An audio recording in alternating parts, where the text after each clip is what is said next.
proposed legislation, regulations and stuff too. So, you know, this is kind of what we're hoping will happen, but you never know. Going with either legislature or, you know, policy changes or whatever. I mean, it could be a little different. It could do, you know. But this is what we're hoping to do, so we're going to get your guys' feedback, thoughts, ideas, and I'm going to turn it over to Anna, and she's going to kind of run you through the, kind of some of the programming stuff, and then Clint in the back, one of our lawyers, he's going to kind of walk you through the regulation, how that all deals with like CITES and all that kind of stuff. Thank you guys, and yeah, we'll get started. Great, thanks Ryan. So in front of you guys, you should have an ink pen, a post-it note, and a little slip on there too. So on your agenda, that's for you guys to have some notes down and taking, whatever. Your post-it notes, if you have those are to kind of put down some questions that you have of us, so that to ask during the presentation. Is a facilitation tool for us. You can rip those out, put them out, so if you got lots of different questions that you can put on there so that we can go back and answer those kind of maybe at the end, or if we get going on time. And the little slip of paper, we have a manila envelopes. If you guys will slide those in at some point, we'll put them on the table. That's kind of our registration, so we know who all's here. And we also respect your privacy of this so that we know to keep up with for grower information so that it's not shared out past theirs. So anyway,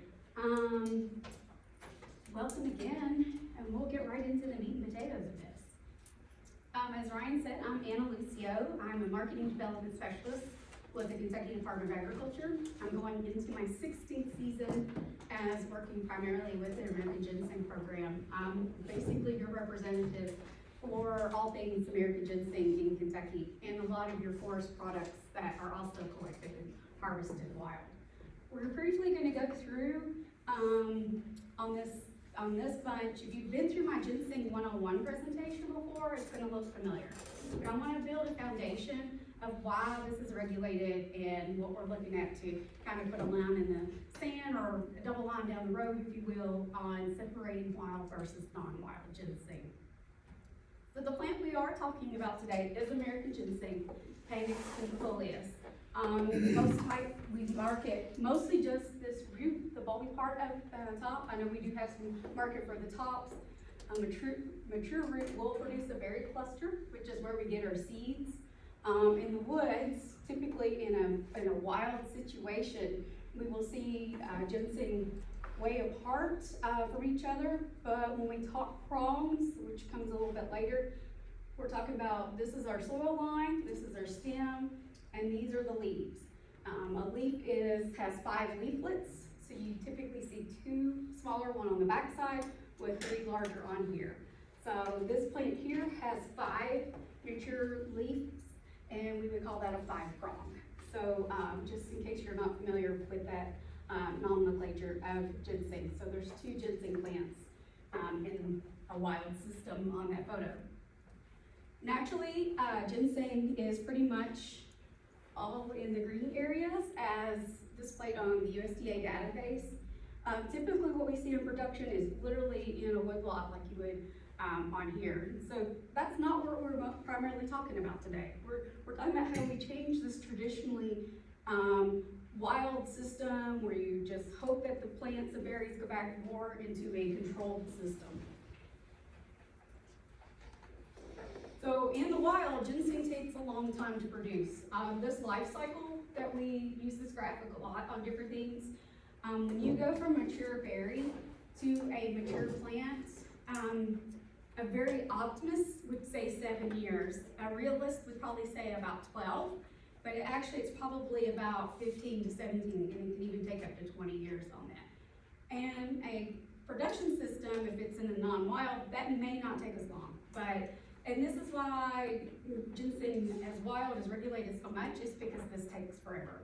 And the harvest laws are put into place as they are. Because this is what we're trying to protect, because it is so susceptible to all things harvest, habitat loss, and etc. The other thing with American ginseng that's really important is learning how to age a plant. Now, I know ginseng sometimes can go dormant in a wild system, but we know that every time that a stem goes up, it breaks off and leaves one of these little scars. So that's the only way we can guarantee and know exactly how old a root is. U.S. Fish and Wildlife says that it has to have 4 of those scars at minimum to be able to be exported out of the country. I think that's just for wild. So this regulation structure comes in place through a treaty called CITES. And then it gets ratified, codified in the United States on the federal level. And then each state or tribe has a framework that they have to build their own individual program. So CITES stands for Convention on International Trade in Endangered Species of Wild Fauna and Flora. In 1975, when this treaty was ratified, American ginseng was listed on Appendix 2. Now, Appendix 2 species are where the bulk of the species reside. And that are those that are very vulnerable to trade, because trade influences because of life cycles or for whatever purposes, the high dollar amounts, that without the trade productions, it would have a more likely statistic to go extinct. And it does include wild and artificially propagated definitions, and that's why it's important where we're talking about today, because that's what we're trying to distinguish. So that's on the international level. Then on the national level, the Department of Interior, United States Fish and Wildlife, are the ones that regulate this. And they have, their authorization comes under the Endangered Species Act and also 50 CFR Part 23. Now there's 2 sections of 50 CFR Part 23 that are relevant to our discussions today. One of those is the 23.68, and that's what outlines what state programs have to have in order to have an export program, whether it's wild or non-wild. But the other thing is it's talking about artificially propagated, and that's also under 50 CFR Part 26.64. I think that's supposed to be 23.64. I apologize if that's the wrong citation on that. But if you look on the right, we have 20 wild programs in the United States, Kentucky being one of those 20. Our program started in 1982, but then we also have 4 programs out there that are artificially propagated only. And so they do not have any collection of wild that can be sold as an approved export program. They have other regulations they would have to go through in order to be able to sell.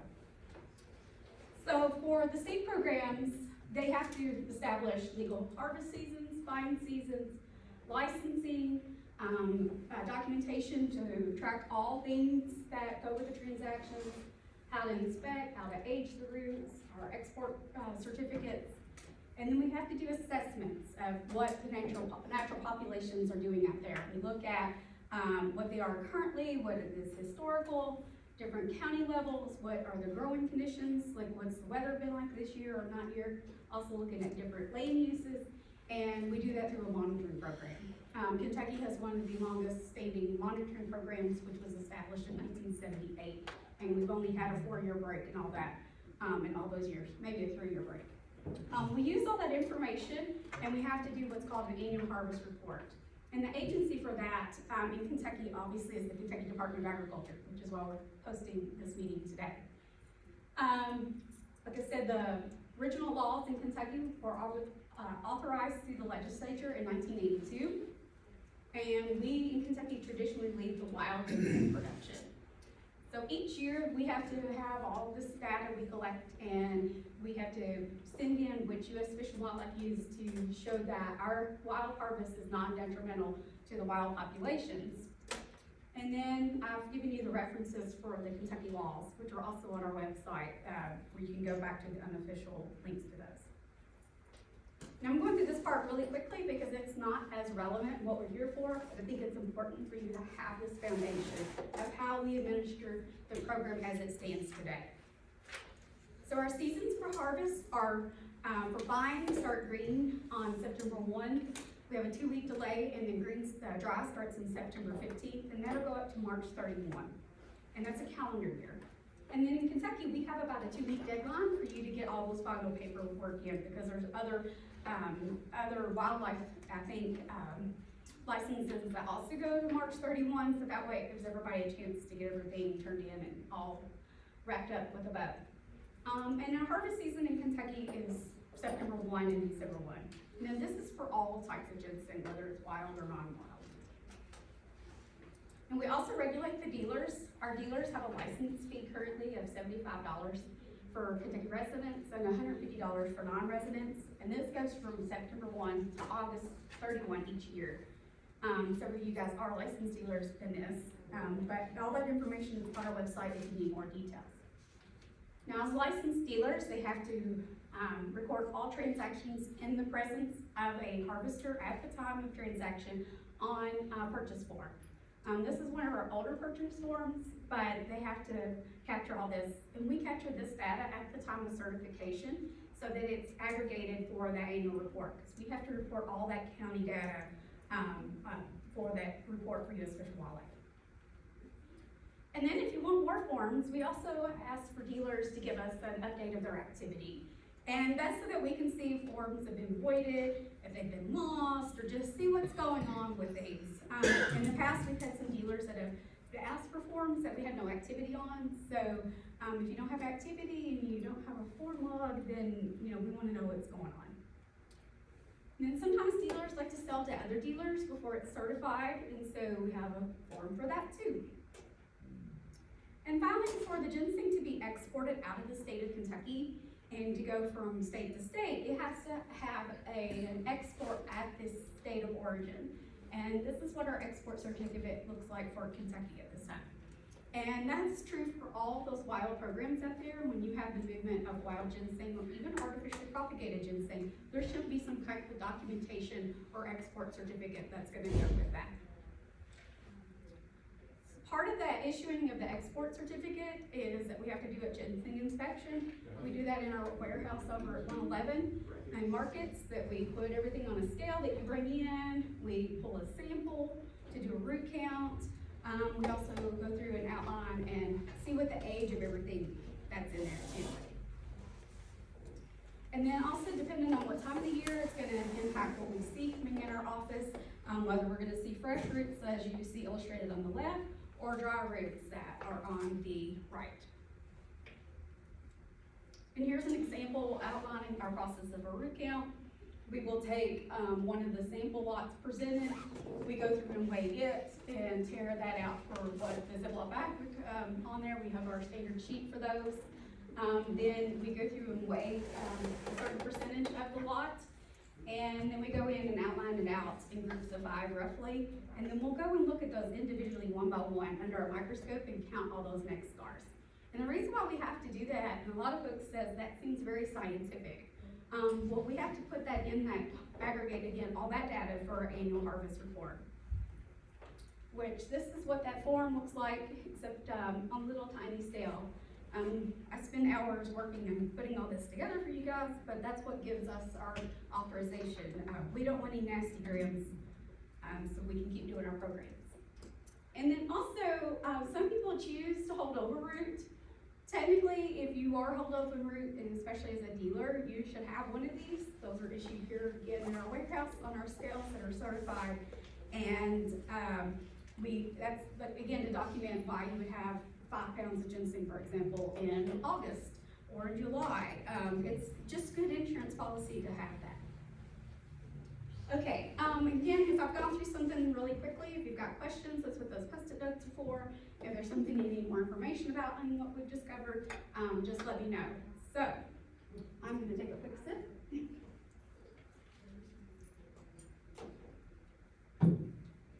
All right, definitions. Wild versus artificially propagated. Now I know this is gonna be, probably have a lot of discussion at some point.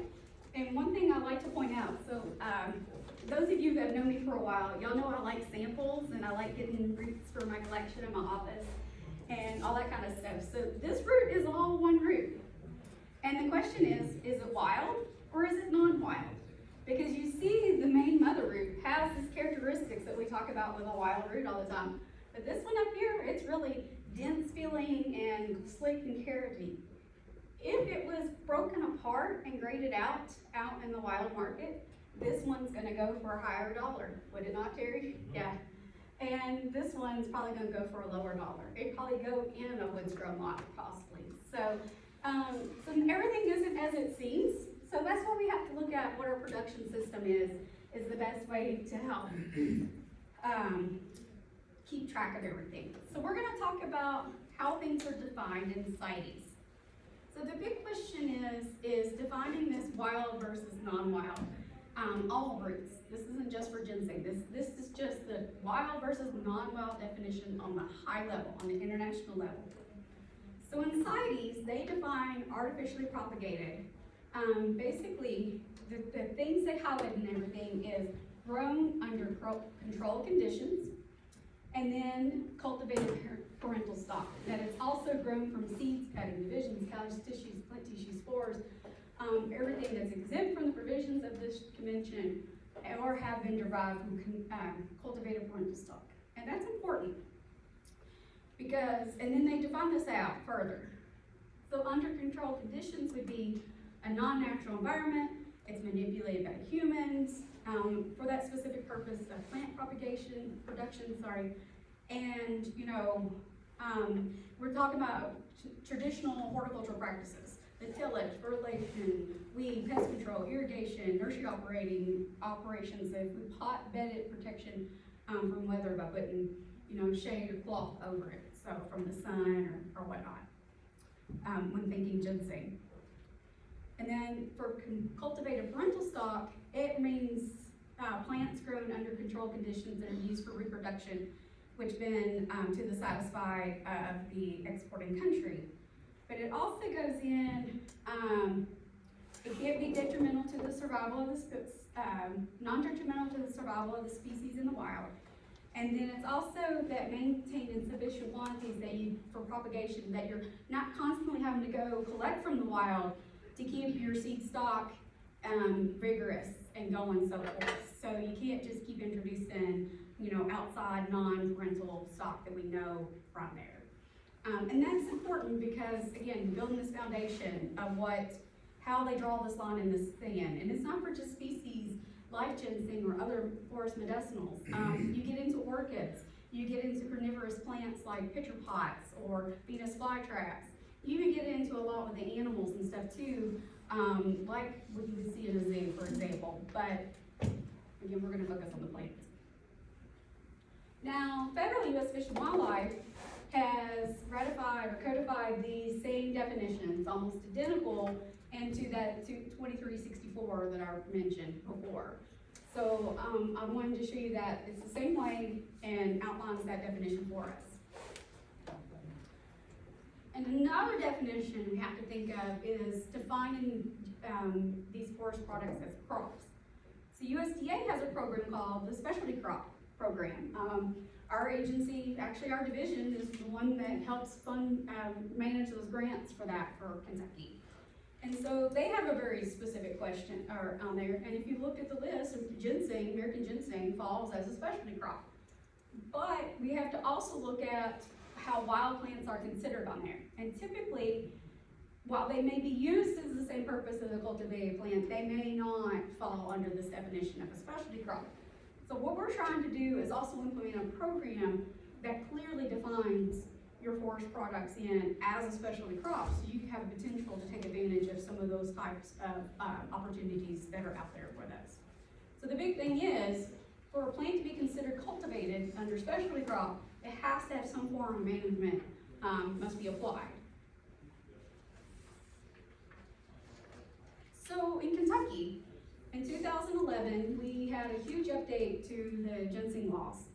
And in our regulations, we went ahead and did our best to define and match some of this foundation that we had learned about American ginseng at different meetings and different research that we had done. So you can see that we've implemented some of the same kind of language already about artificially propagated, as the seeds or rootlets are exempt from the provision of here. They're derived from cultivated parental stock and or woods grown or cultivated. Cultivated in Kentucky means ginseng grown under artificial shade and in tilled soil. So that would be a similar type practice that you would see maybe like in Wisconsin. It's basically field grown ginseng. Woods grown ginseng in this would be ginseng grown under natural canopy and purposely managed. I think we're talking about an interpretation there would be that we're using a lot of those typical horticultural practices that you do. You're doing pest control, you may be putting inputs in. You may have gone through and cleared out your forest canopy, your understory kind of stuff, all that. So of course, wild is ginseng grown with minimal interference by humans under natural canopy in a forest or woodland. And mature ginseng plants, if they're derived from seeds of wild ginseng that were planted as required in the section of the admin. Most of you guys are very familiar with this because that means it's the 50-foot rule. So you have the mama plant, and when you go to harvest ginseng, or even in Kentucky, we consider the harvest of ginseng as any part of that plant, American ginseng, Phoenix quinquefolius. You pull the seed off, it needs to be within 50 feet of where that mama plant is, and with no tool other than your finger. And so we don't want you too far away because that's that natural habitat where that ginseng plant came from. Okay, and you don't want any more than a tool because you don't want it planted too deep. Ginseng just needs to be kind of tucked in the soil. And we know that soil contact from research from years increases your germination from definitely over 75%. I think it's closer in the 90s, but I don't remember that specific on there. So that's one reason why it's detrimental to the survival of the species, for whether it's wild or against others, is wild ginseng is kind of, it grows like country folk, right? Cultivated or artificially ginseng is more like city folk. We're on top of each other. And so we're putting inputs in, we're growing it faster. It may grow and produce berries a lot quicker. It may mature more quicker. But in the wild, like that life cycle document, it takes a little bit longer. So that's why it's so much more important to put those seeds back into their natural area as they were found. Wild simulated means ginseng grown from a seed that was not planted as required of this admin regulation. And it also has minimal interference by humans, and it's under natural canopy. So under wild simulated in Kentucky, you wouldn't be going in there constantly manipulating and actively managing that crop. And like, you wouldn't be going in and spraying it with fungicides. You wouldn't be going in and putting the inputs on that under that definition, if I understand that correctly. Okay. I've put your foundation on the rules and framework and definitions. I know I've thrown a lot at you. Clint, you're up.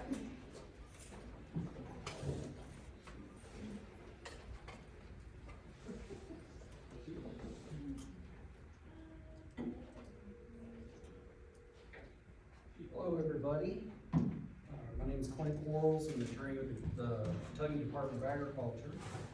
And part of what spurred me to do this is when I'm not being an attorney, I'm a farmer. I farm in Scott and Fayette County, God's country. You know where that is? No.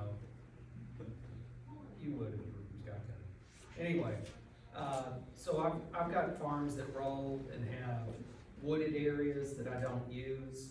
I see what you guys are getting for ginseng, and so I'm very interested in growing ginseng somehow in those areas that I'm not grazing. Something, just anything that can produce income in there would be something that I think would be pretty cool and something that would be of benefit to me. And we've had people in the past contact the department and say, how can I do this?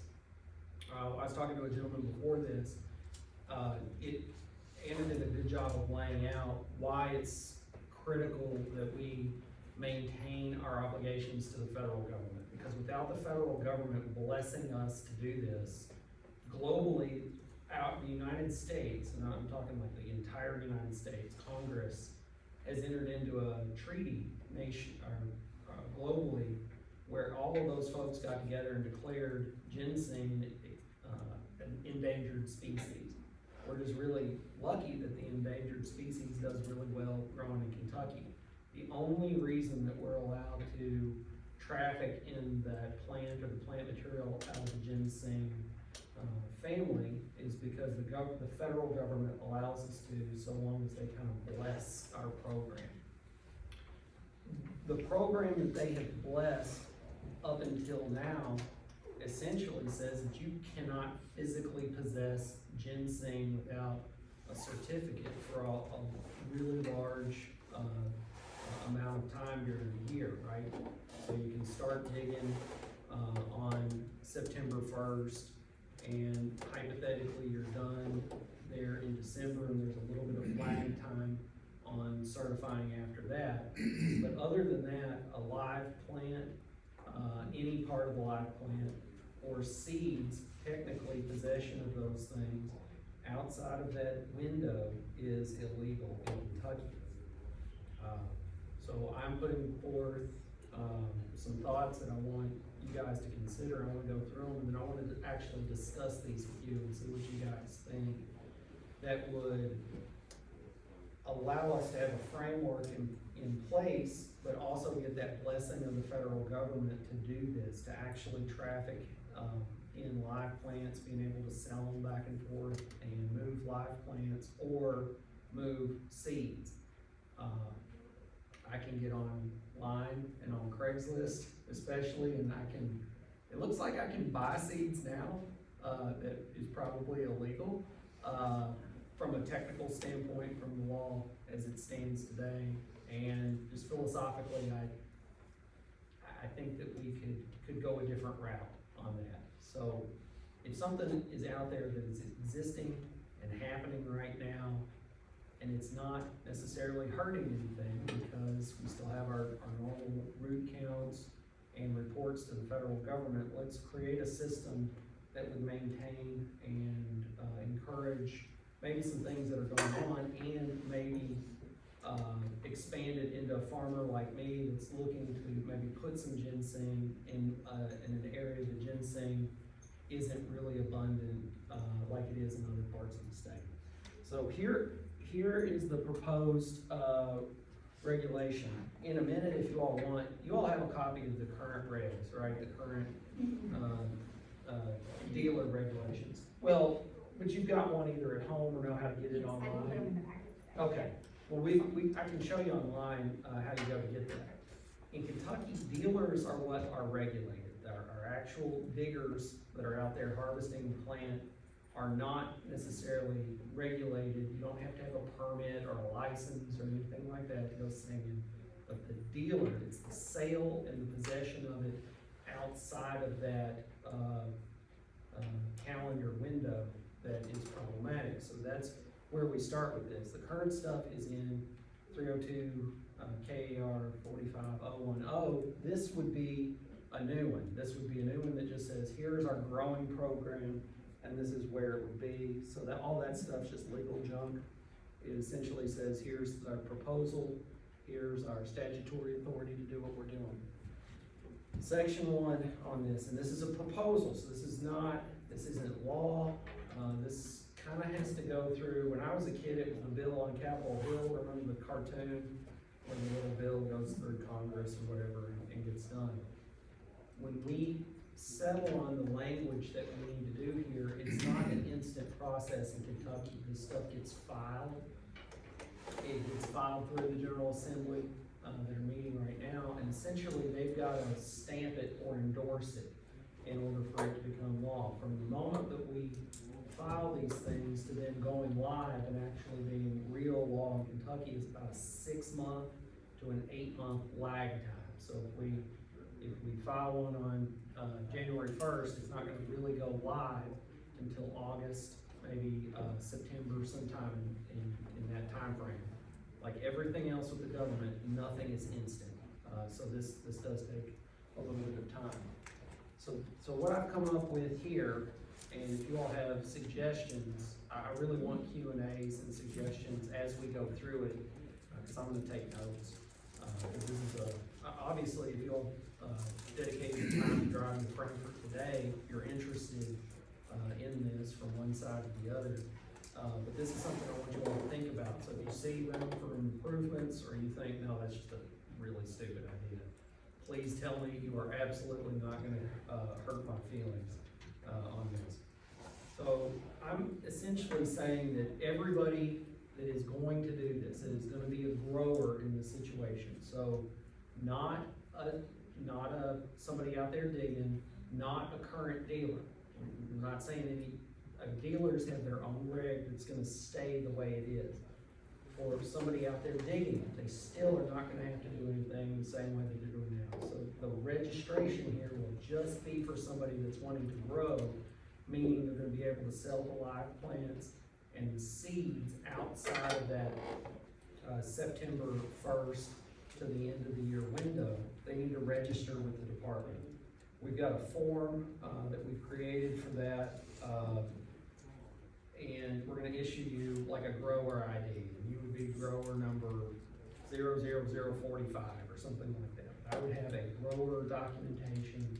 It says Clint is registered with the department, so I can go out and I can buy, transplants or seeds from somebody that is also a registered grower.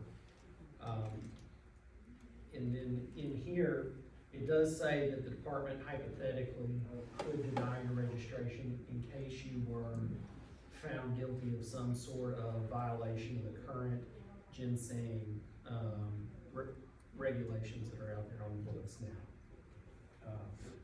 And then here's where the meat starts. Number one is the site inspection. And I have this written where if I register for the department, so Clint Coils applies, that's me. I'm gonna apply to be a grower and I wanna go out there and I wanna buy plants from somebody else. What we're saying is you need a site inspection, but only prior to the first time you ever sell. So I've done this in a manner where if you're selling, if you're all wanting to raise ginseng transplants, you gotta have a site inspection before you sell. But if I'm Clint, I'm just wanting to buy either the root, the seeds, not rootlets, but the seeds or transplants, I don't have to have a site inspection for like 10 years maybe if I don't want to.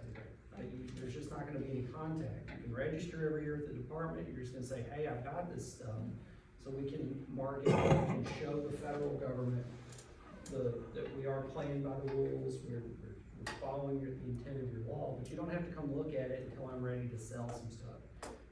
In that same vein, you're probably, if you guys get into the transplant production system or seed production, you're probably gonna have a whole bunch of people that will never wanna sell ginseng. They're just gonna buy a plant or two for their house and have it, at home or in their garden or just somewhere, and they're never gonna sell it. It's gonna be for home consumption. They're never gonna use it. They're never gonna need a site inspection because they're never gonna turn around and wanna sell the ginseng there at that point. I do have a second provision in there that says, number one, we gotta inspect you before you sell it, but then number two, the KDA can set up a site inspection at any time thereafter, because again, you're housing, or providing space and declaring that you have an endangered species that you're cultivating, we're putting that in there just to have access in case we needed to for whatever reason. The reason, and my forethought as the attorney in this, is if you're a grower, but now all of a sudden you're selling 10,000 pounds of ginseng a year, we might want to come have I'm thrilled for you, number one, but number two, let's go make sure that everything's on the up and up there. Records required. I went through this several times and I tried to make these records absolutely as bare bone minimum as I thought we could do and still receive the blessing of the United States Fish and Wildlife. You gotta maintain these things for 5 years. It doesn't need to be extravagant, but I think these are the bare bone things that we need to have. The seed source and the number of seeds that you bought. So great, I bought 100 seeds, or I bought a pound of seeds and average seeds per pound was X. Whatever it is, just maintain that. Number two, live plant source and planting number. So if you're buying transplants, I don't know how you all would want to sell those, if they'd be hydroponic floats or trays like that, or if they're actually dug like oak tobacco plants were in tobacco beds. Whatever it is, just record this information and keep it there. Number three, you need to maintain a map of your planting location. You gotta maintain it. That does not mean that you need to give it to us. Because I'd say if you all had maps of where you've planted all of this ginseng on your property, there are probably several people that'd be very interested in knowing where that is on your place, right? You maintain that document. When we come into a site inspection, Anna or whoever else can look at that thing and we can kind of match up, yeah, the map looks like it is right there. But that way we're not physically maintaining a copy of anything on our end there, and that's for security purposes on your end.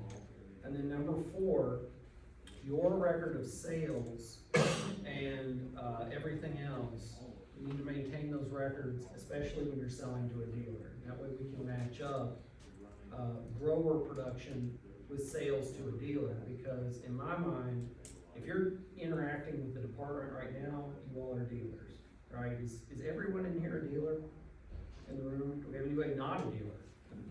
Oh, hell, never mind, I did that completely backwards. Yeah, sorry, I didn't get a license last year, but I get it like. but you've been a Yeah. dealer in the past, Right. right? That's opposite of what I thought the metrics would be here.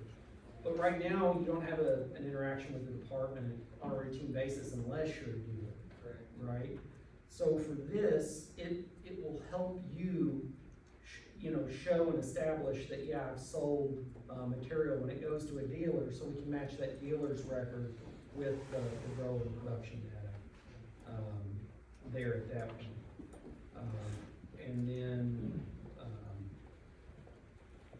that's the records. And then the last part is sales of ginseng.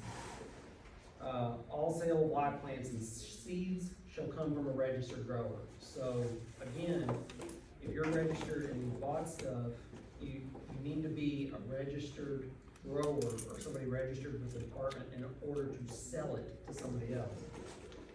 The harvest of roots shall be in accordance with the other regulation, meaning that because you're a grower, if you sign up to be a grower and you register, the only time that you're gonna have roots or be in possession of roots are between the normal, already existing time frame that we have in Kentucky. Does that make sense to everybody? We're not gonna create a situation where, hey, I'm a grower, so I have roots outside of season. Because that creates a temptation to dig early if you're a grower. So the time frame for everybody on digging actual root and selling it remains the same whether you're a grower or not. So this is focused on live plants. Would there be an exception to if disease or something was to come over your crop? I think so. I can kind of foresee maybe a written thing here, and that would be coupled with a site inspection in my mind. Because if you have something come up, I can see where if we document it, again, I think that would be agreeable with the federal fish and wildlife people to document a reason or a need in that situation to maybe post it early. Now, if the stuff is underage, that in my mind probably wouldn't fly nearly as much, because we don't want to create a system where underage material is now getting out there and being commingled with wild. But yeah, I think we'd be up to any kind of proposal in that situation. And sales and purchases from people not registered as a grower. The other part of this would be, we are gonna enforce it as a violation of the existing ginseng statute and kind of nail somebody if they're selling underage plants.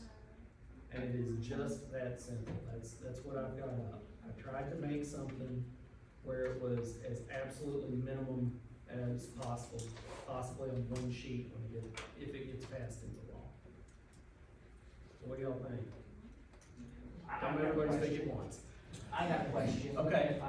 If I'm a grower, Uh-huh. and I've got, a domestic sale of roots, I wanna sell it to a direct herbalist who's gonna turn that into a value-added product. Okay, well, the herb, if you're buying root now, you would need to be a dealer. If I'm a grower, if I'm producing it, or even a dealer, let's say you're a dealer and you, wanna sell domestically. Uh-huh. You can sell root domestically so long as it's been certified, right?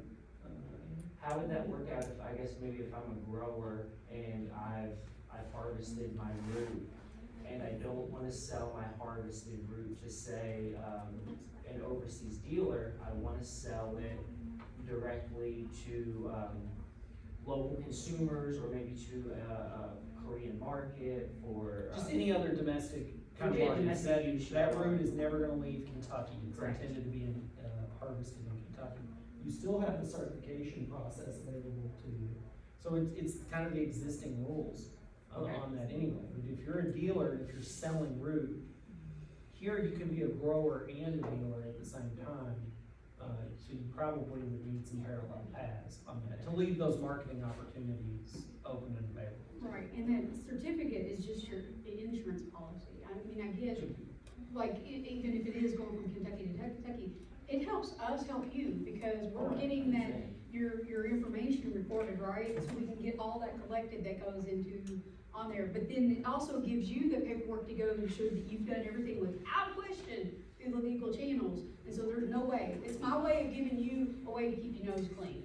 And so that's why my recommendation is, I know some people think, well, you just wanna charge the $2. I'm like, it funds the program, but I'm giving you a tool to be able to make it, no doubt, whatever, as clear as I can, Right. to not make any questions what's going on. The other part about that would be, once it has the certificate with it, you can sell any time of the year with that certificate.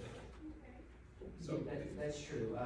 It's just the way we have to, and I think we've come a way to come around that now where we can certify lots in the smaller, Yeah, the smaller lots. I remember it used to be an issue when, say, I bought a pound and a half of dry ginseng from you, I would have to certify that pound and a half of ginseng. But then if I wanted to sell an ounce to an herbalist to make tinctures, I had no paperwork to follow that. That would be the smaller lot there. Yeah, and that's. Yeah, I think we've got that figured out. We make the smaller lot paperwork, whatever you need. Yeah. So that would ensure that the smaller batches would do that. But again, that's a marketing decision, on your end. But the certificate that goes with roots would still follow the normal, 45010, the existing regulation, would remain in place. And then I have one more question about the sales of live plants and seeds. You said that only a registered grower would be able to provide the planting stock to future growers here?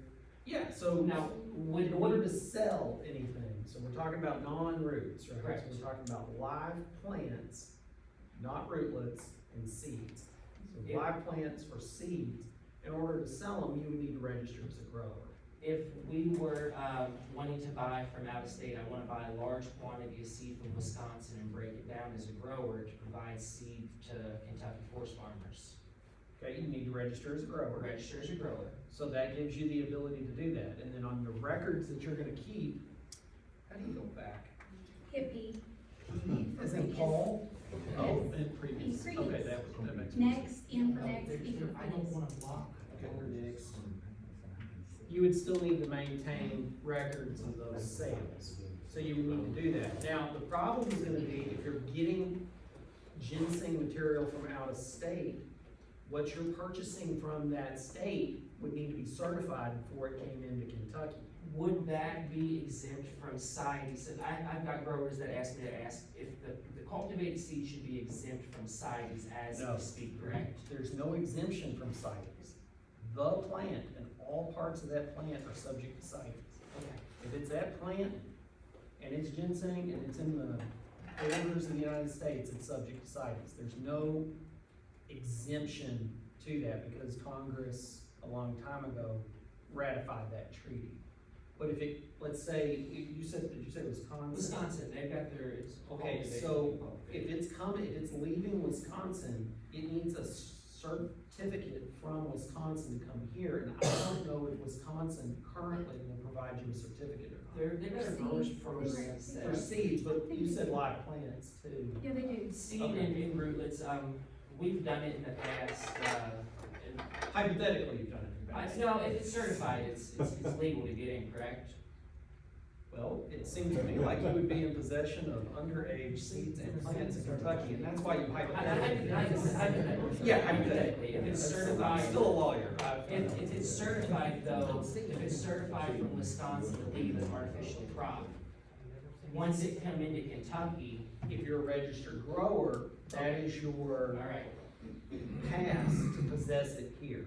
But right now, today, if I walked into this meeting with a whole bunch of seeds and then my transplants of ginseng, technically I am in violation of Kentucky law. And I understand the frustration, but this rule is what the department's proposing to help with that situation.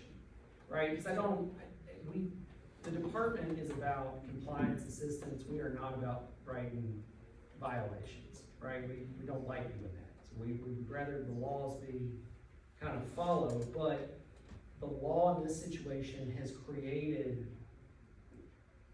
a problem where one, it might not have existed a few years ago, but now there's a need or a desire to move some of this material around.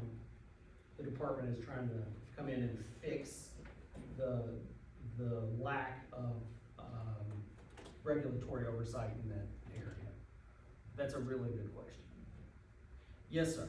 On that note, because it's subject to CITES, this would sort of get around that 50-foot rule.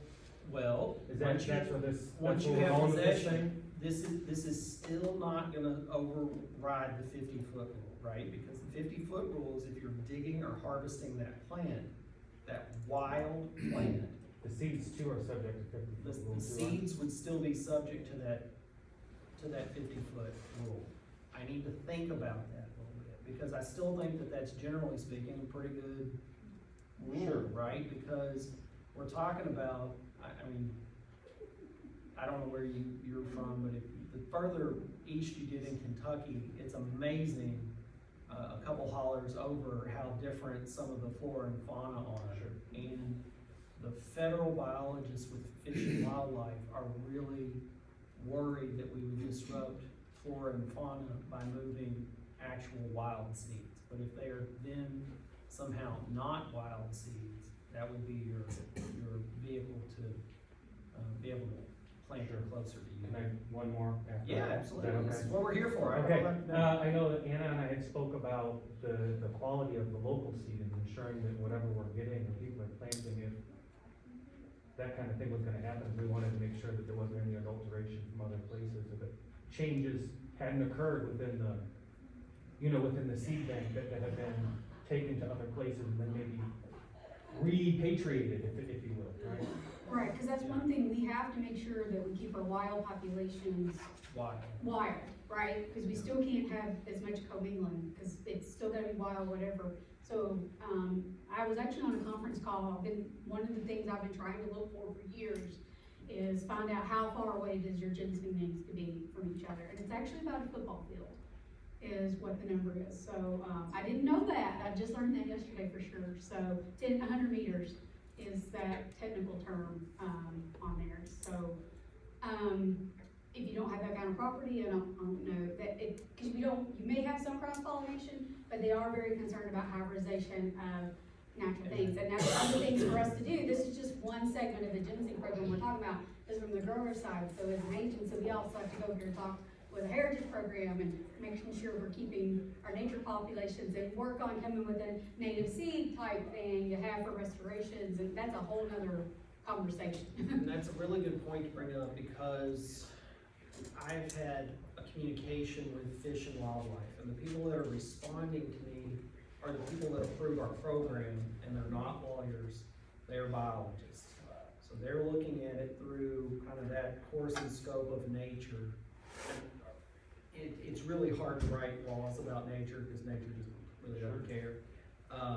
But part of their response was, we would like to see something in there that is a restriction or some sort of reference to how close your planted population should be from a native or wild population. And I don't know if 50 feet's a good rule. I don't know if 50 feet's a good rule. I don't know if the 300 foot is the guidance that we might need on that, but I may need to put something in here as a section 5 or something that says you have at least documented, or something along those lines, that I've attempted to search for ginseng within 100 meters. That'll force us all to learn the metric system, I guess. Because right now I kind of step things off, and then maybe that's a meter. It's probably not, I'm sure. Works in football, right? Right, yeah, football. No, I wasn't good at that either. Thanks. But something, we may need to put something in there. And I think that might be accomplished on the grower form, because you're gonna sign your application anyway. And I think if you attest that you went out and looked in an arc or radius around the proposed plant site, I think that that might be good enough. And we gotta understand on this, what we're doing here is, I might even call it a grower's pilot program. So we might try this for a year or two and then change it. This is a proposal that we're wanting to put together, and we have to get General Assembly's approval, and we need our federal partners with Fish and Wildlife to also approve, what we're doing here. So it could be that if Kentucky, that has been, and like so many other states, have been wild only for years, if we can show them that this is not gonna be the end of the world, that we have good people that are following everything anyway, I mean, because our ginseng numbers haven't plummeted, we've not done things badly. I think if we can show them that we can do this might ease a little bit of the tension that the biologists are feeling, out there on their area. But the setback period is something that I've thought about. And maybe 300 or 100 meters is something that we could kind of pencil in today as something we put down in section 5, especially if that would grease the skids, so to speak, with the federal fish and wildlife biologists. That's very good. Yes, sir. Going back to Mr. Black's question, he referenced, Wisconsin cultivated ginseng. Mhm. There are other sources other than Wisconsin. Say that other source state didn't have a certification process for the seed to leave their state. Would it be available for Kentucky to have a certification of, okay, I have this receipt from? Oh, I am starting not to like that. And just from a legal perspective, not a biological perspective. So now you're in possession of seed or material that wasn't supposed to leave that state anyway, right? Because they don't have a certification program. Well, either. For just I for have been seeds. told that federal seeds weren't regulated. Yeah. I mean, from cultivated farms, the seeds weren't regulated. Because it was exempt from the CITES, and I think one of the things that we read when Anna was showing us, maybe exempt's the wrong word, but it was seed from cultivated planting stock grown in an artificial, source was therefore. And Brian Burnett's in the back, he's got his hand raised. So I think something that we've got to keep in mind with us too, is we're such a strong state of wild ginseng, we want to keep a strong wild ginseng population as well, is that the scrutiny that we come under is a lot more than a lot of these other states. Because it's very easy for our growers and our, if we have a grower program and our, dealers, to be able to funnel into a wild, into that wild, because of just the money involved. So I mean, some of these things when we're talking about like having to have this registration and stuff, like I fully understand it, it's a higher bar, and it might be hard, and there might be some cases where logically it just makes sense, like that should be able to be done. But when we're looking at trying to get this through the federal government, the state government, Fish and Wildlife, and being able to build a program that we can stand behind, like some of those things are gonna happen. I mean, it's the give and take of trying to build a program that we can, justify, and then can undertake the scrutiny of federal fish and wildlife. So I mean, I think that's a great question, but it's one of those things of like, yeah, it makes sense logically, but when we're like walking it through the walls and we get a question from federal fish and wildlife, hey, where did these come from? And the response is, well, it's kind of certified there, but it doesn't fall within CITES. I don't think that they'll care. Yeah. Like there's proof to me it's not wild, and this is a way we can do it. And the problem's gonna be seeds, once they're severed from the plant, they're gonna lose all identity, at that point anyway. So you're not gonna be able to look at the seed and say, oh, that's definitely a wild seed, and this other seed is from propagated stock or something like that. So I'm trying to be able to just walk through the door the first time and get things good there. And then after a year or something, or more meetings like this, I think showing the Fish and Wildlife folks at the federal level that this is not gonna be the absolute end of the world, I think is probably more important. So I wanna follow the letter of the law everywhere and put this thing through, as, You know, And then something else kind of going down that line too is I'm a farmer and I grow plants and, we breed plants and stuff too. I want a robust Kentucky yes. commercial growing program that is I don't wanna continually bring in plants from all over the US, I want Yeah. plants localized to our area, and this also kinda helps facilitate that as well too, cause you guys are interested and wanna do it and have, that's why you're here today. But Joe Farmer out in western Kentucky or central Kentucky who is just looking to make a little extra money on his back 40 might not do the practices that we want them to do. And this kind of also, we don't want that to be a worry because we want a good, strong supply in Kentucky. I think that helps with this some too. and so that might be a challenge on startup, but I'm imagining after a few years, if I wanna buy local anyway, so I wanna buy Kentucky, or something that has been proven to do well in Kentucky. I wanna bring in plants. It's the same as going to Walmart or something for your tomato plants in the spring. I don't want that. I wanna meet the person that raised them preferably, and then if not, at least know that they kinda came, from here in the common. You know, and then I wanted to add, one more thing to maybe assure the federal fish and wildlife is, listen, you guys might not be aware of it, but seeds are going around and getting planted. There's a 10 million seed forest restoration project that went around and flooded.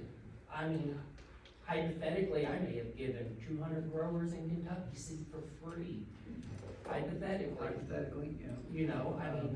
it's out there, and there's a lot of other seed dealers and And the internet and stuff like that. and So- on the internet, it's out there, the accessibility is out there, and when you make something illegal and underground, or if you make something illegal, it just goes underground and we get quiet and we don't talk about it, and then you just don't know what goes on. But if you've got a platform that That has some sunlight. that has some transparency to it, to where maybe we feel, we'll go by it, if it's good for the plant, I think the growers are gonna follow that. And I think there's been a lot of talk amongst growers that we do want a native seed coming in, or we at least wanna assure that we're not destroying the native population by putting bad seed. Yeah, look, there's a lot Or- of bad seed that's.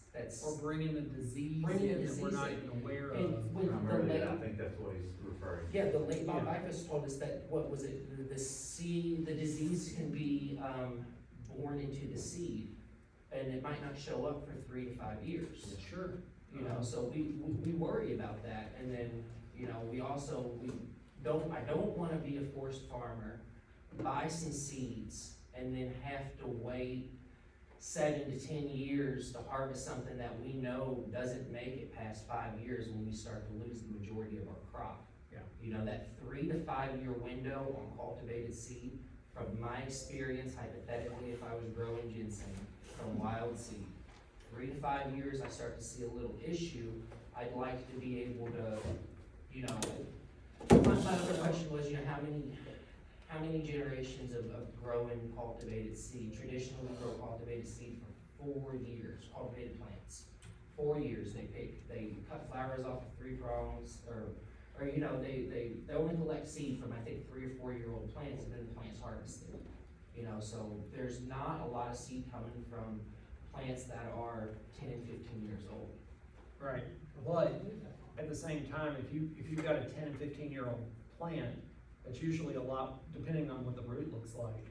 Usually that's what your buyers are ultimately after, is something that looks more Yes. like 10 or 15 Yeah, years old. that's gonna go, it's gonna be a higher volume, but, we wanna be able, does our weight, if somebody's just wanting some woods grown, are we losing more waiting longer, Well, but I think having a grower program puts us on a platform where we can conduct studies. Okay. Because right now, there's not a really good, perfectly legal vessel to even go test some of the theories that may be out there, and theories that may already be proven. I'm just, as the lawyer, I'm trying to make sure that we're all on an above board playing field and able to at least have the opportunities to perform research at that point.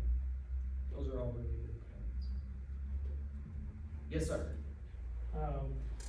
So I'm kind of confused at this point.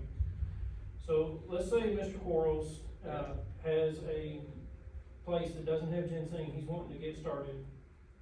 Yes, And- I do. I have areas that are, we call them duck's nests, but they're essentially big holes in the field that are karst, that probably have a cave somewhere, big sinkholes, 50, 60, 100-year-old trees around it, but otherwise an area that I'm not using. I want to go plant ginseng there. This is real, this is not hypothetical. Okay. You do not want out-of-state genetics. You want, Preferably, I want something that I have Kentucky met Proud through- genetics. Yep, Kentucky Proud. Right, I think I'm obligated by my employers to say, Kentucky Proud at least 10 times a day. We keep a work list on it.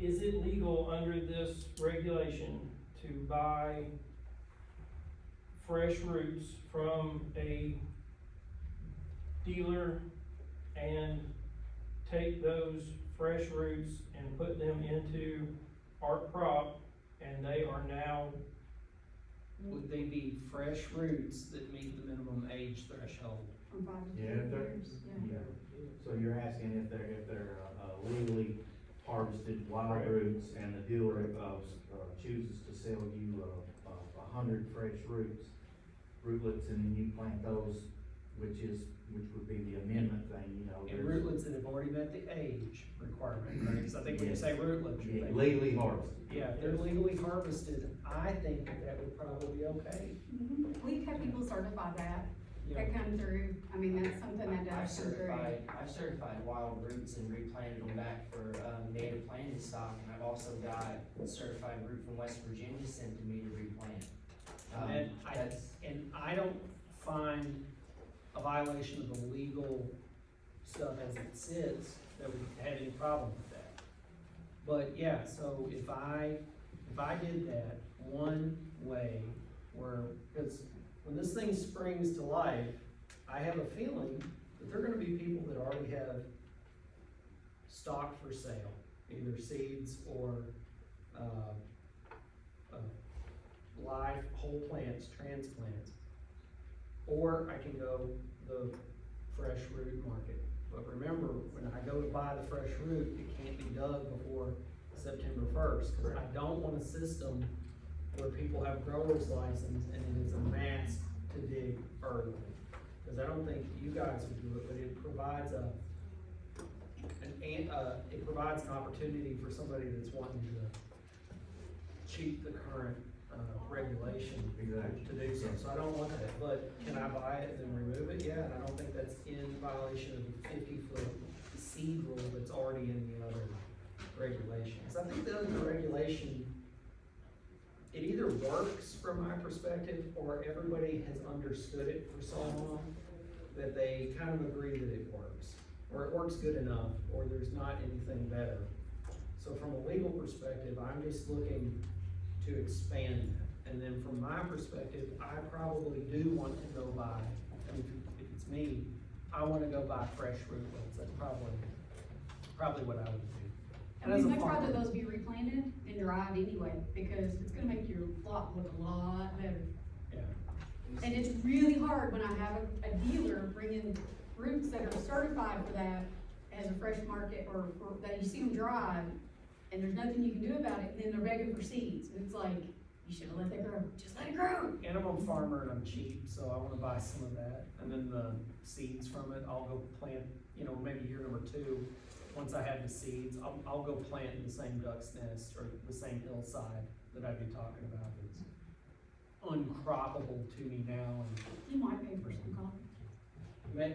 no, my kids are not. If you bought seeds from someone that transplanted legal, and he was a grower, if you bought seeds from them, those would be the closest thing to wild that you would, and I I agree. would I say think that so. those are in a category to where they're more desirable and would probably even bring a better price than the cultivated seeds in Wisconsin that I people think are. you're absolutely right, as long as they've met the minimum age, cause the Fish and Wildlife biologists are not gonna like it if they're younger. But from a legal perspective, that's a great argument for me to go in and have with him, because my argument is gonna be, they're already dug, man. Like they can either be gone, you can replant them, or they will be consumed by somebody somewhere.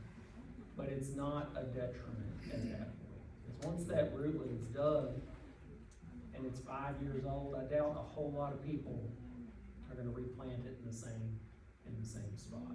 And if I know where I've retransplanted the thing, then I can kind of take care of it at least for a while. And that's another good question. One big question, if we become a grower and will we have some kind of a protection on our crop if somebody, crop destruction, say a bulldozer comes through your fence hypothetically and takes a giant patch of ginseng out, will we be able to go and say, hey, this crop was a crop that you destroyed? Not through the KDA, because we don't do that now. You know, KDA doesn't say, hey, your tobacco is worth so much, or hey, your hay crop, or whatever else. But in a court of law, right now, if you did have the bulldozer come through and it wiped out wild ginseng, as an attorney's all about proof, right? So I'm gonna say, show me the proof where you had all this wild ginseng, and you're not gonna have it, right? You might have some photos on your phone, and you're like, great, where are those photos from? Could be from anywhere. But in a grower program, at least you have a pre-existing map. So I think you'd be in a better position than you would be without any other documentation. Because then at least you've already declared, you know, ahead of the bulldozer. I think that that's much better evidence and would put you in a better case, in a civil case. Now, in terms of poaching or theft, I don't know, you gotta catch them anyway, that's a whole other. Hopefully they have cameras. Yeah, if you've got cameras, but there's even, we can. Yeah, I don't have mark our cameras in my routes with- woods to catch people. Yeah, the trail cameras have come such a long way now, I'll get something sent to my phone to somebody who goes to the same patch. Okay, well then, yeah, something like that, but just that's a legal question outside of the regulation, but I do think that would be kind of the clearer lane for compensation. Yeah, and growers need some sort of protection against theft and poaching. I mean, there was a grower, he did everything by the right way. In season, he harvested roots, he brought them home, he put them in a raised flower bed. 2020 come, guy goes in, he's got it on camera, 2 guys in a mask go in there, dig his raised flower bed up. He's got roots going up the hill where they ran away with it, and KSB couldn't do anything about it because we don't have it's just wild ginseng. I know, but Terry, from a legal perspective, I can't regulate morality. But if he regulated that as his crop, if he marked that as a grower and he got robbed, he would have had a leg to stand on, correct? If you could document it, Maybe better, but I mean, there's already a law against theft, and the guy already ignored it by stealing. I don't think in having an extra law where we're like, listen guys, we're super serious about not stealing ginseng. I don't think that's gonna be like, whoa, I'm not stealing now. Usually if they're gonna steal from you, they're gonna go do it. And that's me looking at it from just I've just watched a million of them not be able to happen. You've gotta catch somebody red-handed in a lot of theft cases and in poaching cases in particular, because otherwise you don't have any good provable evidence at that point. I understand your frustration. I've had plenty of things stolen from me, but the court of law is gonna presume that other person innocent, and it's really hard for me to be able to meet all the elements of the crime if I don't have unless you're physically watching the person, it's pretty tough. But if you're certified as a grower, would you then have a better chance of getting crop insurance? Crop insurance, in my mind, this might clear the path towards crop insurance, but I don't know. Crop insurance is the United States Department of Agriculture backed product on that. So ginseng would meet the definition that Anna talked about before as a specialty crop. There are lots and lots of specialty crops that aren't subject, or there's not insurance product available from the United States Department of Ag. USDA does have ginseng insurance. Listed as something, Unfortunately, it is weather events only. so, but even then, the stuff when I looked at it with RMA, were viewing it as growing under a shade, readily identifiable, stuff like that. I'm not sure that how RMA provides that insurance now would protect us in the Kentucky situation where I'm imagining that most growers are gonna grow their stuff. I think people in Kentucky are going to mimic the wild conditions to the extent possible. There could be people that raise it in beds with shade cloth and do a Wisconsin style system in Kentucky. But I really do think the majority of people are gonna raise it more analogous to a woods grown, crop. And it may make crop insurance or RMA scratch their heads, cause what we've got here is gonna look totally different than those big fields of ginseng that I've seen before in Wisconsin. I would have to support Mr. Black's concerns that we do need something in the regulations stating this is an agricultural crop. If somebody comes in with a combine and takes out your entire cornfield, yes, you can catch them red-handed, but it is recognized as an agricultural crop. And a judge will see it as an agricultural crop. The way the current law reads, I don't believe a judge, as you said, would see it as an agricultural crop. Okay, so 246, KRS 246, it's actually the same group of statutes, or statutes and regulations. That set of statutes defines agriculture as a lot of other things, but it includes crop. So I would need to, I don't know that the definition of crop lists every plant, but that is something I think that I can try. So I got that marked down here. I think we can make a declaratory statement at the beginning that says KDA views grown ginseng as a crop. The problem is the ladies that work over there, everything that I put in here is supposed to be a command, and they wig out a little bit when I put in statements and I get a scolding from them, but I can try it anyway. That's a good thing, because you're needing it not from a regulatory angle, you're wanting something to go point to for other purposes. Yeah, under Kentucky, you wanna, would you all mind if I went through this, just so you all can all see how to look up ginseng regulations? I'm a visual learner, so Well, wait, if you just go to Google, I go do, or we have it linked on the website. well, yeah, just go to Google and do LRC, KY, and Gov. There you go. Yep. All right, so it's gonna bring you up here, and click that. And then go under Kentucky law, and it's gonna tell you to come down to Kentucky revised statutes, and then you can roll over, and you can go, well, just do that, that's fine. And then over here on the title page, and then you scroll down, and we'll find 246. So these are the statutes, the actual ginseng reg will do second. So it's in 246. I'm about to have a seizure here. There it is, right there. So the ginseng stuff is there, but up in definitions, we'll show agriculture, and it's crops. And this definition's wide open, so it's not like we have an inclusive list of where, like alfalfa is a crop, but bluegrass isn't, or something like that. I think the definition of crop is kind of wide open, so I think I might be able to do that here, that is the policy or the declared intent of the department to consider this a crop. And then, Ann, if you can back out, I'll show you where the actual ginseng regulation is found. So we go up here to Kentucky law, and we'll come down it goes fast, and then we go list by title. Everything for the department, when we scroll down here, is in 302. Too fast. Oh, there it is. And then Ginseng is in chapter 45.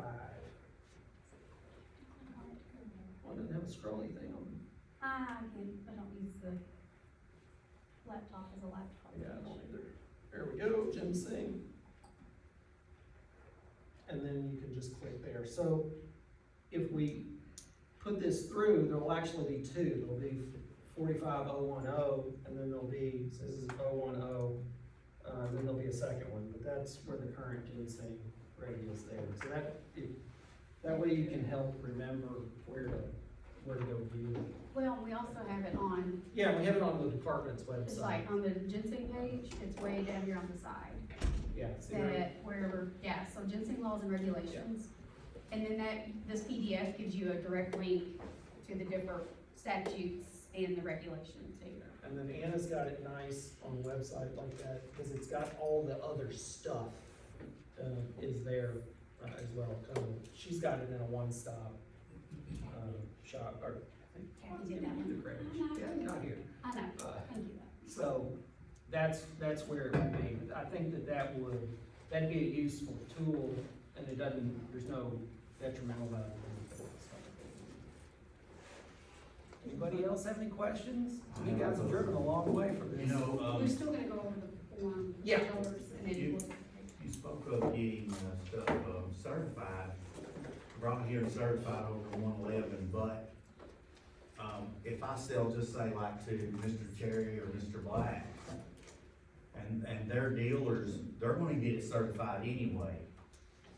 And I was wondering, if I get it certified and then I sold that in-state to a dealer, one of these two guys, and then they're gonna turn around and come back and get that certified again before they export? For you to get it certified, you would have to also be a dealer.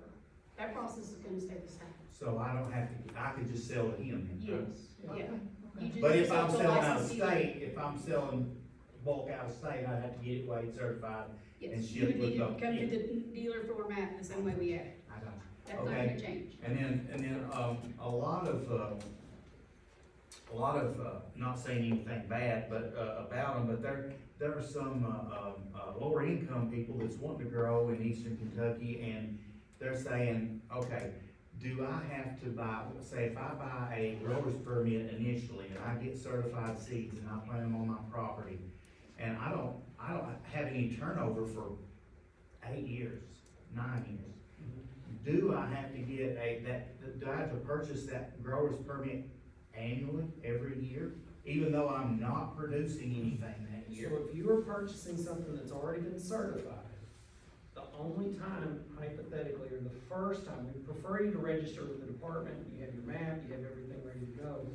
But if I'm Clint, I've got this written where if I'm just Clint, and I wanna buy a few live plants for my garden, hypothetically, I don't have to register as a grower.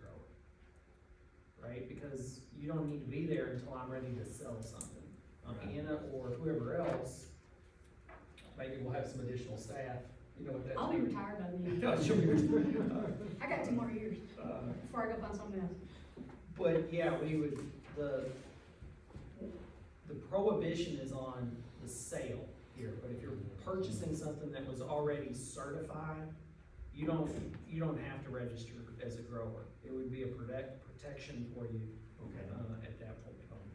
Or just say like if I'm planning on, getting some certified seeds this year and planting again, do I need to buy it on that year?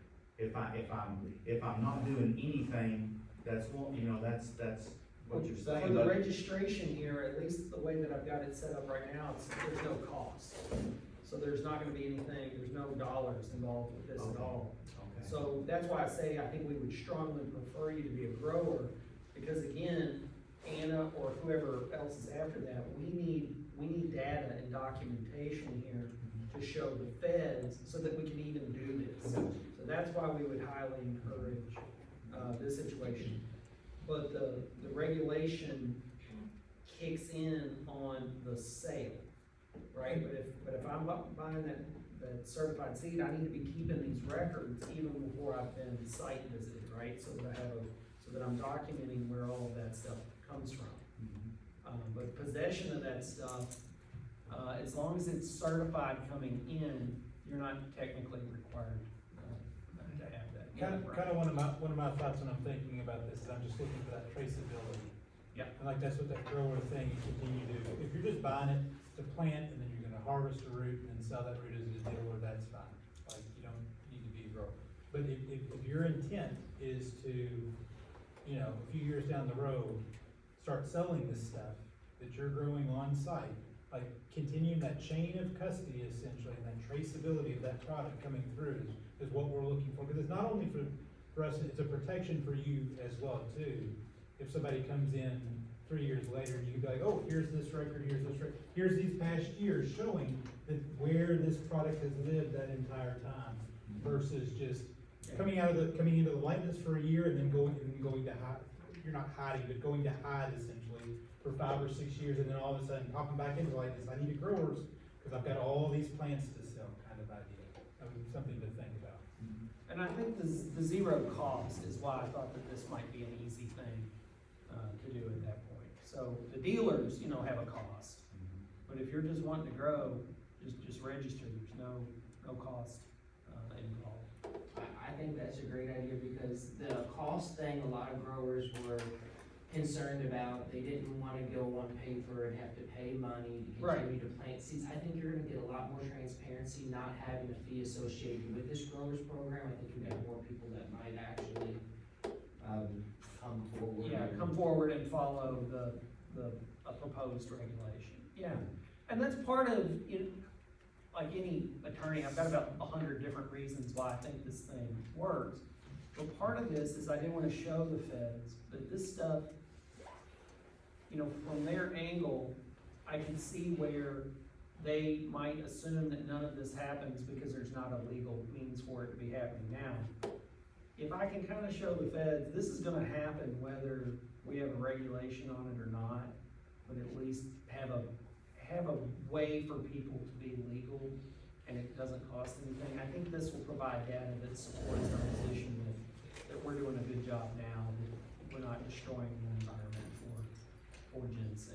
So that is a backup reason. And wouldn't it be good just to go ahead and get registered in so much as the, possibility of a wild harvest ban? Just, if you will, if there was a federal ban just came up all I've at thought once, about that, and but man, you're getting out in the weeds then about what site he attaches to or whatnot, you know, and that's something, yes, I agree, because there could be a position of the United States government one year where we're just gonna ban harvest or ban export sales. I don't know how likely that would be, but yes, I think that this would at least document or attempt to document a hypothetical legal position. But I see where you're going with that, and I think this would only help in a situation like that. I don't know how probable that would be, but still, it's documentation. So there's several reasons. Yes, ma'am? I have a question. Okay, it's illegal to, sell wild seeds, right? Illegal. Under the current statute, So you're gonna change that, is that what you're gonna? no, I'm gonna leave that alone. Okay. I'm just gonna say Okay, if you're- then where are you gonna get these seeds if you don't get them out of state? Just Well, start I with thought about that cultivated. too. Okay, so that is an excellent question. That's what I thought. I suspect that if we open this up, that there are gonna be people that register that already magically have stock. Magically, okay. Yeah, lawyers like to use the word magic when we're avoiding other topics. But I think that magically some of this stuff will happen. Now, when you register and the magic took place, please document like what Ryan's talking about so that we can, as far as humanly possible, document the source of that seed. I think if this was the vehicle to become legal, that if people just fill this stuff out correctly, we're in a position where it wasn't possible. So I'm just assuming that none of that happens. But this thing goes live, and I'm assuming that instantly, like the moment that happens, that we're gonna have growers that are gonna register. So you're asked, I don't want to, write violations to anybody. I'm just gonna see who all registers. Okay. And another thing, But that does mean, though, that for people that are in law enforcement, after that, if there's a legal means to do it, and you're not, you are in possession of a lot of that stuff, I think law enforcement might be interested in somebody like that. If a totally legal means is available to somebody, and it's not being followed. got another question. Yes, ma'am. Are you gonna put me on the spot again? I will. Okay, I'm a wild buyer, have been for a long time. Okay, Okay, what's gonna prevent somebody from sneaking over to there to these patches and bringing some of that mixed in with their wild, just try to sell it as wild? I mean, what are you gonna do about it? What am I gonna do about it? Insane. I know you have to go through it root by root to figure it out. can you figure it out? A lot of the time, yes, you can. I think you can figure out Yes, some. you can. But I think that some of this will just be very dependent on the growing conditions of that And how individual Rick was plant. looking at it, that's true, but a lot of it, you can look at it and tell the difference. Well, and I've seen ultimately, several pounds. you're reporting that, right? Because you've got an election on your form. Yeah, ma'am, all right, you put me on the spot. Ma'am, on your form, are you, you're checking wild simulated, right? If it's got 5 growth pearls on it, no, I don't ask them if they dug But it. you can tell. But you can tell if they grow from cultivated seeds, several of them, you can tell the difference, seriously. You know, they could have, replanted wild stock and fertilized it, you know? I know, but There's what I'm so saying many is, scenarios. if you're able to tell, then there should be documents right now where, it has been reported as that. Ma'am, in all honesty, I understand what you're saying. That one looks pretty good. I don't know, But they all don't, No, they don't. they all don't. because we're keeping the seasons completely intact, the dealer stuff's completely intact. This is gonna come down to honesty and reporting, when it comes to the actual root sales out of planted stock versus wild stock. And I think that this even just further, I think having something like this could possibly further incentivize somebody to just be honest. Because right now, it all runs on the honor system anyway. And so this provides additional opportunities for people to be, very honest. I got a question for you. Okay. As somebody who theoretically would have had some wood-grown ginseng and they sell it to a dealer, my biggest fear was, say I sell Mr. Cherry or something like that, and I just say, yeah, I got about 4 pounds of dry ginseng, and he's in a rush, and he buys it, and he thinks it's wild, and I never said a word. I say, I got 4 pounds of ginseng, he buys it. Now, he gets on the road, stops and looks, and he thinks that I sold him, and he goes, matter of fact, I know that man doesn't have wild. Can he get me for theft by deception? Theft by deception was what I was concerned with forced farmers, the way things used to be in the past, because they said, hey, it's wild, sell it as wild. You know, I mean, you know, it comes in, we've gotta look at it, because we see a lot of stuff that, you Okay, know, I so think that's cultivated. From the department's standpoint, as long as the dealer forms are filled out correctly and for the purchasing and all of that, the department does not care. Now, is it theft by deception if somebody that bought something that is graded visually and they didn't visually grade it? I don't know. I don't think so. Is there intent to deceive if you didn't make a claim on it? Probably not. But ginseng, like a lot of other agriculture crops, are buyer beware. Because there's not a governmental grader involved, then it's buyer beware on that. And it's different when I go and sell corn or soybeans. The people that buy my corn and soybeans, if they turn around and sell them to you, they are certifying it as number 1 soybeans or number 2 yellow corn or something like that. I don't care.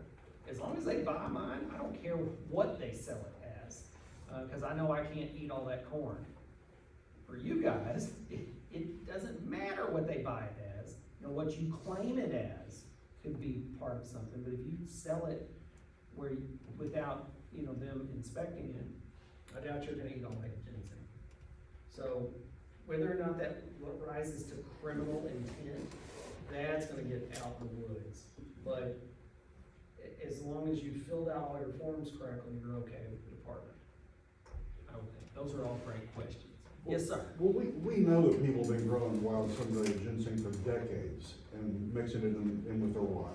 And if the dealers buy it as wild and the Asian buyers buy it as wild, for all intents and purposes, it's all wild. Because all they're going by is the visual. Is how So, it so visually my presents. the point I'm making is that you have folks like this who are astute enough, they can tell the difference. Maybe there are others who are astute enough to make the difference, but they're gonna try and mix it in and pass it on to the next level in the market chain. So it seems to me that this regulation, and I applaud you, there's a lot of trust built into this. You're trusting farmers and landowners, Yeah, which is kind of uncommon, you know, in new laws, from my experience. And I know ginseng laws in other states have not made that assumption of trust, and they've had issues with that. But, you know, if you're asking growers, new growers under this new system, to go to a dealer and say, okay, this is the wild I harvested on my place, and this is what I grew, there's gonna be a big difference in what's being paid for that. I think that's a safe assumption to make. Yes.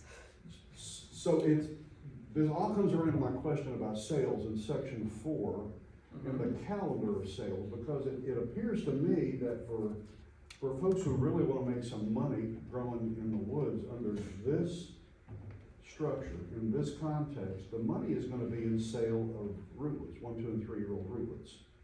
So, Which you cannot possess in any circumstance. you just said you could grow them and sell them. I said you could sell live plants and you could sell seeds, not rootlets. Rootlets are done during the normal season and to a dealer. Oh, okay, so. So your it's not a live potted plant because plants- it doesn't have leaves on it? I Yeah, think- it needs to have some green on it. Okay. But that's the only way that I can think about doing it, that prevents the problem that you're coming up with.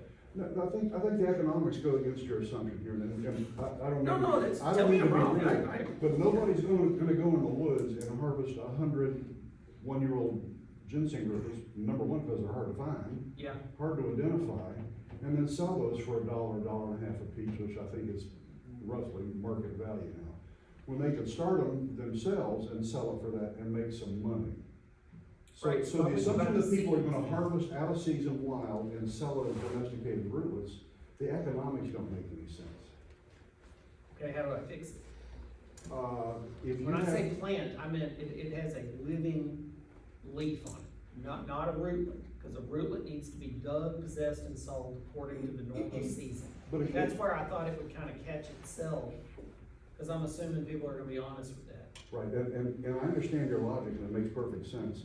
But if you have folks who are depending on doing this as a way to make some income 9, 10 months a year, then they're digging rootlets, they don't have leaves on it, they're breaking the law. Yeah, but When they're that breaking the may law well now. be, that may well be the time when they have the most market to sell that to other folks who wanna start their own ginseng plant. Right, but they're breaking the law now if they're doing that. Yeah, but we're changing the law. No, all I'm doing is providing a pathway for whole plants and that. I still don't want that to be the law. Okay. We're opening the door, but not wide open.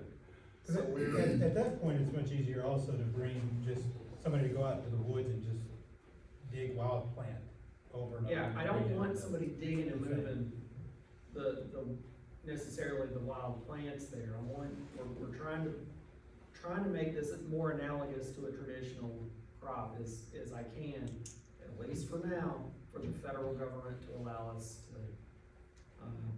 But what you were saying is when it comes to the root detached, if we harvested that legally during season and it was 5 years old, 5 years old.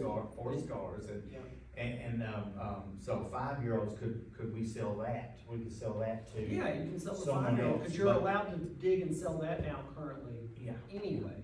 But a 1 or a 2 year or 3 or something, that's why I left the current law as is kind of the catch-all there.